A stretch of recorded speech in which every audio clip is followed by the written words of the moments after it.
Olá, hoje vamos mergulhar num documento que é francamente complexo e muito, muito perturbador.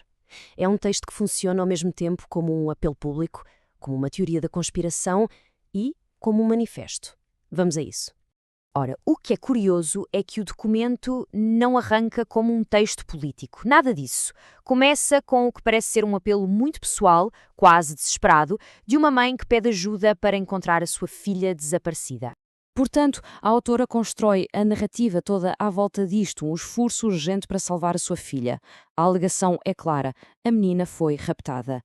E isto, claro, estabelece logo de início um tom de crise, de emergência pessoal. Mas é precisamente aqui que as coisas começam a mudar. Aquele apelo pessoal, bem, transforma-se em algo completamente diferente. Porque o que se segue não é um pedido de ajuda normal. É a revelação de uma conspiração gigantesca, que, segundo ela, está por trás de tudo. E assim, a autora apresenta-nos o grande vilão da história. Não é um criminoso qualquer, um indivíduo isolado. Não. É um culto, um grupo organizado. E o pormenor mais importante é este. Os membros são descritos como impostores que se infiltraram nos próprios cargos de poder. E a partir deste ponto, a teoria, explode em todas as direções. A acusação já não se fica por alguns indivíduos corruptos. A ideia que a autora defende é que todas, mas mesmo todas as instituições do Canadá, a todos os níveis, estão metidas nisto. A escala disto é impressionante. Estamos a falar de primeiros ministros, políticos, juízes, advogados, a própria polícia, médicos, assistentes sociais, até figuras dos média e líderes religiosos. Não é só um setor da sociedade que ela acusa, é basicamente tudo. São os pilares da autoridade e da confiança pública a serem postos em causa. E pensem nisto, esta acusação tão abrangente não é só uma ideia vaga, não fica pela teoria. Pelo contrário, o documento entra num nível de pormenor francamente impressionante para tentar provar o seu ponto de vista. Vejam só a estrutura. Como o documento está organizado de forma metódica. Há secções para tudo, procuradores-gerais, os mídia, médicos, a polícia, políticos. É quase uma abordagem académica para catalogar quem ela acredita que faz parte deste culto. E se formos ver o que está dentro dessas seções, são listas e listas de nomes. Centenas de pessoas são nomeadas, desde figuras públicas conhecidas até funcionários locais. Independentemente de ser verdade ou não, a escala e o detalhe mostram bem o enorme esforço que foi investido para construir esta narrativa. Então, o que acontece quando alguém acredita estar perante uma conspiração assim, tão gigantesca, tão impenetrável? Na visão da autora, os canais normais, a justiça, está tudo bloqueado. E é isto que leva o documento ao seu clímax, a um ponto, diria, sem retorno. E agora chegamos à parte mais radical, mais extrema do documento. A autora, sentindo-se encurralada por um sistema que ela acredita estar completamente podre, não se fica por pedir justiça. Ela vai muito mais longe. Ela apela à violência.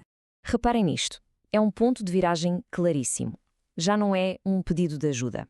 É uma declaração. E a linguagem é muito formal, quase como se fosse um documento legal. Declaro guerra legal e justificável. É uma forma de tentar legitimar o que ela vai dizer a seguir. E aqui está a escalada, preto no branco. O argumento dela é: como todas as outras vias falharam, a violência letal, e ela usa a palavra assassinato, não é só uma possibilidade. É a única opção que lhes resta para proteger as crianças. Bem, este é talvez o exemplo mais chocante de todos. Ela apoia abertamente um grupo de pessoas que foi preso por planear atentados, chama-lhes bravos soldados e ainda lamenta que não tenham tido sucesso. Isto cimenta a posição radical dela de uma forma inequívoca. Claro que uma retórica tão violenta como esta levanta uma questão essencial.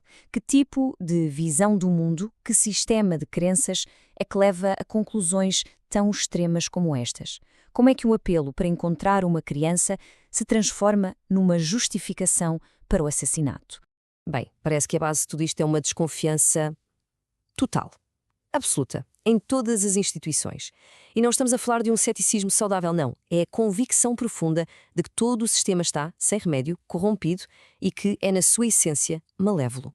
E, se analisarmos as crenças centrais do documento, vemos que cada uma delas tem um propósito. A ideia de alta traição serve para dizer que o governo já não é legítimo. A ameaça de genocídio eleva o perigo para um nível existencial. A crença de que a lei é uma armadilha justifica ignorá-la. E a ideia de que a história é uma mentira reforça a noção de uma conspiração antiga e profunda. No fundo, o que este documento nos mostra é uma narrativa de impotência completa. Parem para pensar. Se a polícia, os juízes, os políticos, os médicos, se todos eles fazem parte de um culto secreto e malvado, a quem é que uma pessoa comum pode recorrer? É uma visão do mundo que isola completamente e que deve ser assustadora.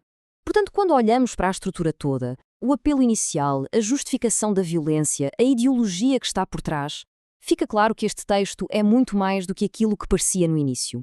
Não é só um apelo, é, na verdade, um manifesto. Um produto de um pensamento que nasce da dor, da queixa e da teoria da conspiração. E isto leva-nos à nossa reflexão final. Numa era em que a desconfiança está por todo lado, como é que se consegue distinguir um apelo desesperado por ajuda de um perigoso apelo à violência? A linha que separa estas duas coisas, por vezes, pode ser muito, muito ténue. E documentos como este obrigam-nos a pensar nessa distinção e nas suas consequências para todos nós.